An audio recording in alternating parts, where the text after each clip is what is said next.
इसको अपने हुकूक मालूम है और ये अपने लिए स्टैंड लेना चाहती है, तो हमें इसको तंग नहीं करना चाहिए। सोचा भी नहीं होगा कि एक लड़की, एक दुल्हन उस दिन जो स्पेशल वो होती है, वो खुद उस दिन उठ के अपना निकाहनामा स्पीच करे। नहीं होता है कि लाके सामने रख दिया जाता है, सर पे घूंघट दुपट्टा, इसको साइड करें। राइट्स के बारे में जानने का पूरा हक है दूल्हा और दुल्हन।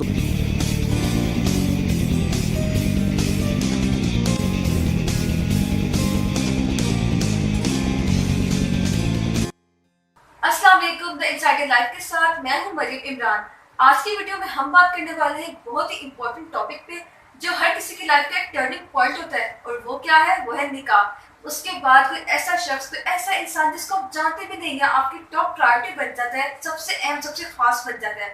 तो उसके लिए क्या करना होता है? निकाहनामा पर साइन, है ना? तो उस निकाहनामा पर साइन करने से पहले क्या आपने कभी उसको पढ़ा है? क्या आपने देखा उसमें क्या क्या है? नहीं ना, क्योंकि ये हमारे माशरे में सदियों से चलता आ रहा है कि हम लोगों को पढ़ाया नहीं जाता, सिर्फ साइन करवाया जाता है। इसी हवाले से हम आज की वीडियो में बात करेंगे, तो it's gonna be really really interesting. इसको एंड तक देखिएगा और साथ ही साथ हमें कमेंट्स में बताइएगा भी कि क्या आप ये करने वाले हैं, क्या ऐसा कभी हुआ है आपकी फैमिली में, और क्या इस वीडियो से कुछ हेल्प मिली, कुछ अवेयरनेस मिली। इस वीडियो में हम आपको मिलवाएंगे एक ऐसी खातून से, एक ऐसी लेडी से, मिसेस माहिन ताहिर से, जिन्होंने अपनी लाइफ में इसको प्रैक्टिकली इम्प्लीमेंट किया है और उनका एक्सपीरियंस कैसा था, आपको ये भी पता चलेगा।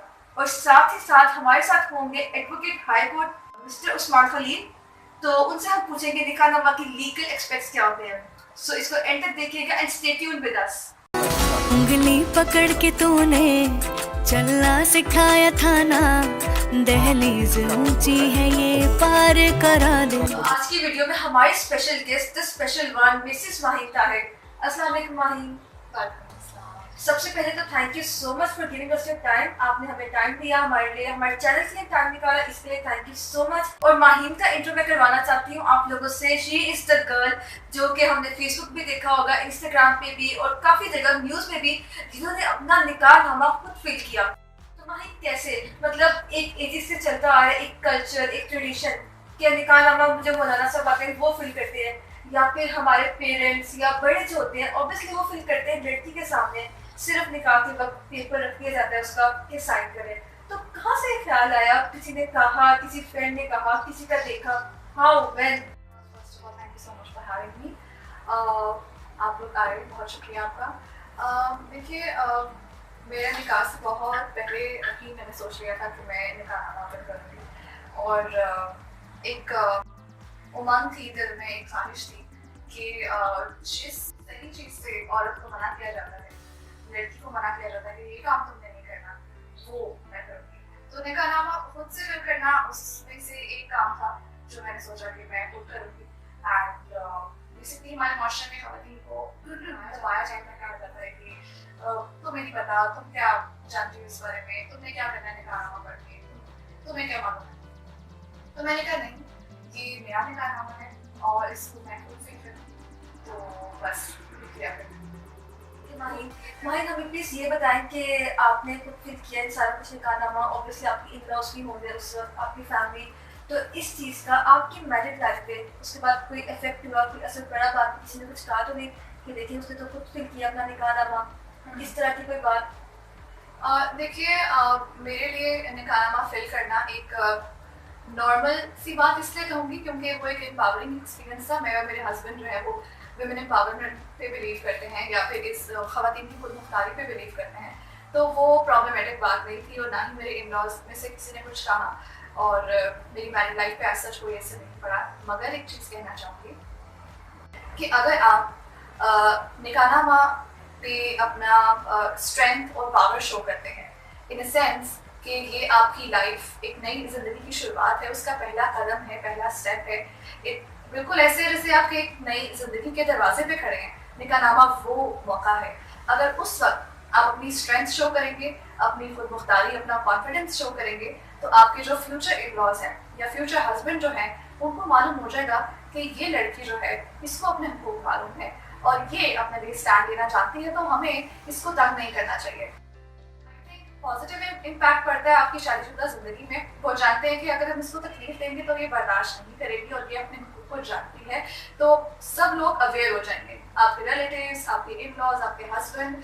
और वो ऐसा मौका है कि जब आपकी बात करेंगी कि मुझे निकाहनामा पढ़ना है या एटलीस्ट मुझे डिस्कस करना है हक में है या वट एवर, उस टाइम पे अगर आपको डिस्करेज किया जाए या स्नैप किया जाए अपने फ्यूचर हस्बैंड या अपने फ्यूचर इन-लॉज की जानिब से, तब आप जान लें कि आपको यहाँ शादी नहीं करनी और आपको यहाँ शादी इससे नहीं करनी क्योंकि यहाँ पे आपकी इज्जत नहीं है, और जहाँ पे आपकी इज्जत ना हो वहाँ पे आपको नहीं जाना चाहिए। माहिन, जैसे कि आपने बताया कि यू आर लॉयर, आपने लॉ पढ़ा हुआ है उसको, तो आपके लिए कुछ हद तक हम कह सकते हैं somewhat it was familiar to you, जहाँ जहाँ आप टर्म्स एंड कंडीशन से गुजरती हैं अपनी स्टडी में भी, तो आपके लिए शायद वो चीज़ कुछ आसानी हुई होगी। लेकिन जो लड़कियाँ या जो लड़के जिनको लॉ नहीं पढ़ा हुआ, जिनको टर्म्स एंड कंडीशंस का पता नहीं है, फॉर्म कैसे फिल करती हैं या उन सब चीज़ों का, तो उनके लिए क्या कहना चाहेंगी, वो किस तरह चीज़ का हैंडल करें? बहुत अच्छा क्वेश्चन है। एक्चुअली यहाँ पे ये चीज़ वाज़ेह करना ज़रूरी है कि निकाहनामा की अवेयरनेस होना, उसमें क्या लिखा है इसका पता होना, इससे लॉ स्टूडेंट होने या ना होने से कोई ताल्लुक नहीं है। अगर आपने लॉ नहीं पढ़ा तो भी आप थोड़ी सी रिसर्च करके घर में से किसी का, अपने पेरेंट्स का निकाहनामा निकालें, अपने रिलेटिव्स में किसी का निकालें और उसको देखें कि कौन सी चीज़ कहाँ लिखी है, कहीं पे क्रॉस तो नहीं हुआ हुआ, कोई टर्म्स तो नहीं, कोई टर्म्स लिखी है नहीं लिखी, तो एक दफ़ा उसको गो थ्रू करें जैसे हम एक कोई नॉर्मल फॉर्म पढ़ते हैं, उसी तरह से आप इसको पढ़ें और लर्न करें कि इसमें क्या लिखा है। सो लॉ स्टूडेंट होने से कोई प्रिविलेज हासिल नहीं होता है सच। मुझे पता था कि क्या उसका मवाद है, क्या कंटेंट है, लेकिन किसी को भी वो मिल सकता है। Information is always out there. हमारे व्यूअर्स को एक मैसेज है सारी उन लड़कियों के लिए, उन लड़कों के लिए, सिर्फ ये नहीं कि सिर्फ लड़कियों को पढ़ना चाहिए या लड़कों को, दोनों के लिए। ऑब्वियसली दोनों का लाइफ का एक टर्निंग पॉइंट है, वो एक नई जिंदगी शुरू हो रही है। और पेरेंट्स के लिए जिन्होंने अपने बच्चों की शादियां करनी है, जिन्होंने उनको इस सब में इन्वॉल्व करना है, तो उनके लिए आप क्या कहना चाहेंगे? देखिए, I want to clear one thing यहाँ पे कि मैंने तो अपना निकाहनामा फिल किया था खुद अपने हाथ से, पेन से हर चीज़ लिखी, एक फॉर्म की तरह फिल किया, मगर ये आपके लिए ज़रूरी नहीं है। आपके लिए क्या ज़रूरी है वो है अवेयरनेस, जानना। साइन करने से पहले, दस्तखत करने से पहले कोई भी चीज़ है, निकाहनामा मैं कहती हूँ कि आप ज़िंदगी का सबसे इम्पॉर्टेंट कॉन्ट्रैक्ट है, एक ऐसा पीस ऑफ पेपर जिसमें आप अपनी ज़िंदगी किसी को दस्तखत करके उसके नाम कर रहे हैं और आप पढ़ नहीं रहे कि उसमें क्या लिखा है। मेरे ख्याल में ये एक बहुत संजीदा और सीरियस बात है। अगर आप वाकई अपनी शादीशुदा ज़िंदगी के बारे में सीरियस हैं और मैच्योर और संजीदा तरीके से उसको लेके चलना चाहते हैं, तो वहाँ पे संजीदगी शो करें, इसको पढ़ें। और एक और चीज़ कहना चाहूँगी कि लड़के और लड़कियाँ दोनों बैठें और लड़के लड़की जिनकी शादी है वो बैठें, अपना हक में डिसाइड करें, अपनी टर्म्स डिसाइड करें। कोई भी इशू है, कोई भी टर्म ऐड करना चाहते हैं, उसको डिस्कस करें। और हक महर के मामले में लड़कियां एहतियात करें। अक्सर हक महर लिख दिया जाता है, दिया नहीं जाता, या फिर ये कहा जाता है कि शरीयत का शरन जो हक महर है, तो ऐसा नहीं है। शरीयत ने कोई हक महर की क्वांटिटी डिसाइड नहीं की, वो आपने अपनी डिमांड के मुताबिक और लड़के की हैसियत को मद्देनजर रखते हुए डिसाइड करना है। तो आई थिंक दोनों फरीकैन की ये डिस्कशन है और पेरेंट्स को, वालिदैन को आगे आना चाहिए, अपने बच्चों को इनकरेज करना चाहिए बिठा कर कि बेटा ये आपका मामला है, आपकी नई ज़िंदगी शुरू होने जा रही है, इसको बैठें, डिस्कस करें और देखें कि ये चीज़ कैसे करनी है। एंड अगेन, फिलिंग द निकाहनामा is no achievement, being aware of what is written in the निकाहनामा is an achievement. Thank you so much Naheem कि आपने हमारे व्यूअर्स को इतना खूबसूरत मैसेज दिया और आपने जो काम किया है वो शायद हमारी सोसाइटी में बहुत कम देखने को मिलता है। हमने तो आपका देखा है, तो हम अगर अपने देखे फैमिलीज में, अपने एंसेस्टर्स में चले जाएं, तो कभी किसी ने सोचा भी नहीं होगा कि एक लड़की, एक दुल्हन, उस दिन जो स्पेशल वो होती हैं, वो खुद उस दिन उठ के अपना निकाहनामा फील करे। यही होता है कि ला के सामने रख दिया जाता है, सर पे घूंघट दुपट्टा, इसको साइन करें। आज तक इस तरह भी होगा व्यूअर्स के साथ, काफी देर हो गई है शायद इस अपना निकाहनामा मोस्टली लोग शादी के बाद पढ़ते हैं और कुछ तो शादी के बाद भी नहीं पढ़ते, वो सिर्फ अलमारियों की जीनत बन के रह जाते हैं। काफी अरसे बाद जब बच्चे हो जाते हैं उनको दिखाते हैं या बच्चे खुद ही पूछते हैं कि आपका निकाहनामा कहाँ पर है, तब पता चलता है। तो प्लीज आपका वो एक दिन है, बेशक उस दिन आपका स्पेशल मोमेंट है, गेस्ट घर में आ रहे हैं, आप रेडी हैं, you are the one, the special one, लेकिन कितना टाइम लगेगा मैक्सिमम अपने उस स्पेशल दिन में से एक 10 मिनट निकालें, क्योंकि ये एक दिन का मामला नहीं है, क्योंकि एक दिन का, 2 दिन का कॉन्ट्रैक्ट नहीं है, ये आपकी पूरी जिंदगी का कॉन्ट्रैक्ट है। A new life, a new beginning, एक नई शुरुआत है आपकी जिंदगी की, तो उसको देख के पढ़ा। अब देखिए, हम लोग कोई फॉर्म फिल करते हैं, कोई यूनिवर्सिटी का फॉर्म फिल करते हैं, कितने साल की डिग्री होती है, 2 साल की, 4 साल की, स्कूल का फॉर्म फिल करते हैं पेरेंट्स, देख के पढ़ के करते हैं, कोई एग्रीमेंट्स करते हैं, बिजनेस डील्स करते हैं, हम देखते हैं एक एक लाइन पढ़ते हैं कहीं हमें कोई नुकसान ना उठाना पड़े से। लेकिन निकाहनामा के वक्त ऐसा क्यों होता है कि उसको बगैर पढ़े हम लोग साइन कर देते हैं? तो ये सोचने की बात है, इस पे सोचें और काम करें। ये वीडियो सिर्फ देखने के लिए नहीं है बल्कि सोचने के लिए है और अवेयर करने के लिए। आपको फिल करना कोई बड़ी बात नहीं है, उसको पढ़ के फिल करना, उसके बारे में अवेयर करके फिल करना, ये बड़ी बात है।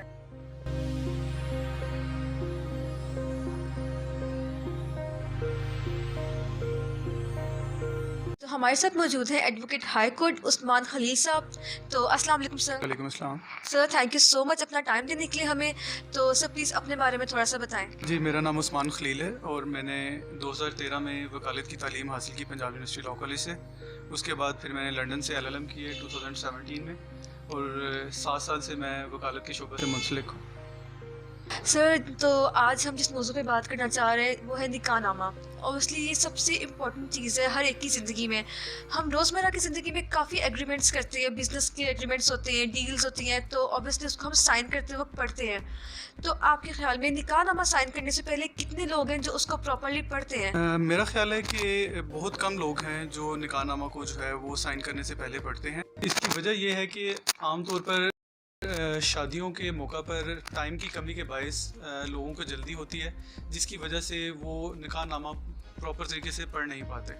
अगर पूरे पाकिस्तान में देखा जाए तो शायद मेरे ख्याल से कोई सिर्फ 2 से 5% लोग ही ऐसे होंगे जो कि निकाहनामा को पूरे तरीके से पढ़ पाते होंगे, क्योंकि इसके अंदर 25 के करीब क्लॉजेज़ हैं जिनको फिल करना होता है और वक्त की कमी के बायस अमूमन यही होता है कि निकाह खान जो है वो सारी क्लॉजेज जो है वो पहले से फिल करके रखते हैं और ऐन मौका पर जस्ट दूल्हा और दुल्हन के जो है वो सिग्नेचर्स लिए जाते हैं और ऐसा किया जाता है कि ये जल्द अज जल्द जो है वो जो निकाहनामा है इसको कंप्लीट करके इस रस्म को अदा कर दिया जाए। जबकि ये ज़िंदगी का मामला है दो लोगों के दरमियान। दूल्हा और दुल्हन का ये राइट है कि वो अपने निकाहनामा के बारे में जान सकें और इसके अंदर जितनी भी डिटेल्स दी गई हैं वो उसके बारे में मुकम्मल तौर पर इल्म रखते हों। आपने बताया जिस तरह के 25 क्लॉजेज होते हैं, 25 सेक्शंस होते हैं उसके, तो हर सेक्शन किस लिहाज से इंपॉर्टेंट है और इसमें क्या क्या होता है उसके बारे में हमें ब्रीफ करें प्लीज़। निकाहनामा की जो डिस्क्रिप्शन है उसके स्टार्ट में सबसे पहले यूनियन कौंसिल होती है, जहाँ पे निकाहनामा जो है वो जिस निकाह खान के पास रजिस्टर है वहाँ से जो निकाह खान आता है उसकी जो यूनियन कौंसिल उसको रेलिवेंट है वो लिखी जाती है। उसके बाद दूल्हा और दुल्हन के जो कवायफ हैं वो लिखे जाते हैं, जिसमें दूल्हा का नाम, उसकी वल्दियत, उसकी उम्र, उसके बाद दुल्हन का नाम और उसके वालिद का नाम और उसकी उम्र। उसके बाद ये लिखा जाता है कि आया दुल्हन जो है वो बेवा है या उसकी पहले से शादी हो चुकी है या वो कंवारी है। इसके बाद जो डिटेल्स होती हैं वो दूल्हा और दुल्हन के वकील के बारे में होती हैं।